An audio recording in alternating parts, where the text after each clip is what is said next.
Hello बच्चों, let's read this question. So the question says, name the provinces where most of the large scale industries were located. How can you say that the small scale production continued to predominate even in the late 20th century?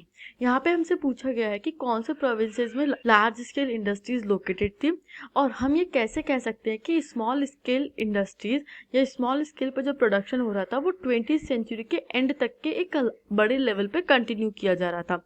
Let's see the answer. की concept है industrial production in India.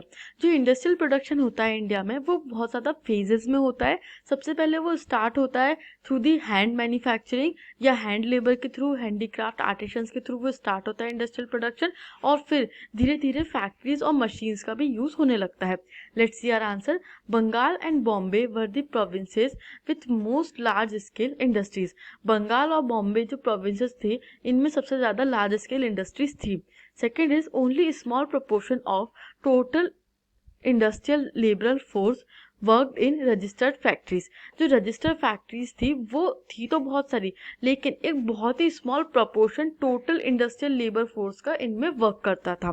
Third point is there was an expansion in the handicraft industries. Handicraft industries में भी expansion देखा जाता है because handicraft industries जो होती है वो यूनिक और स्पेशलाइज्ड प्रोडक्ट्स बना सकती थी.